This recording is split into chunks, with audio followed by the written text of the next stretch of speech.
பாலமேடு 5:30 வரை நடந்திருக்கு. என்னன்னு லீடிங் பேஜ் இறக்கிட்டு தனியா அவங்களுக்கு 2.5 மணி நேரம் வைக்கிறாங்க.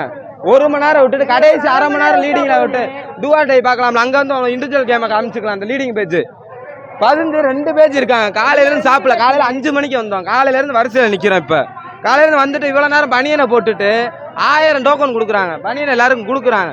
500 வீரர்கள் இன்னும் உள்ள வரல. 500 வீரருக்கே இன்னும் உள்ள அளவு கலாட்டு. இன்னும் 500 வீரர்கள் கிடைக்கு. எங்களுக்கு எதுக்கு டோக்கன் கொடுத்தாங்க? பனியன் கொடுத்தாங்க. காலையில சாப்பிடல வைக்கல. அவன் 50 நாள் விரதம் இருந்து வரேன். 50 நாள் விரதம் சாமிகிட்ட கும்பிட்டுட்டு காலையில சாப்பிடாம உள்ள வரேன். கனவோட வர பல கனவோட வர இடத்துல வந்து காலையில இருந்து நிப்பாட்டி பனியனை கொடுத்து மெடிக்கல் செக்கப்பு போலீஸ் அடி அம்புட்டையுமே வாங்கி தள்ளுமுள்ள நின்று தண்ணி குடிக்காம சாப்பாடு திங்காம வரிசையில் நின்று வர ஒரு ஆளை உள்ள கொண்டு போக யோசிக்கிறாங்க. லீடிங் பேஜ் அவங்க மட்டும்தான் சிறந்த வீரர்களா? இங்க இருக்க ஒவ்வொரு வீரனும் சிறந்த வீரன் தான். அவங்க மட்டும்தான் சிறந்த வீரர்களா? புடிச்சு பாக்க கேம வாய்ப்பை கொடுக்க சொல்லுங்க.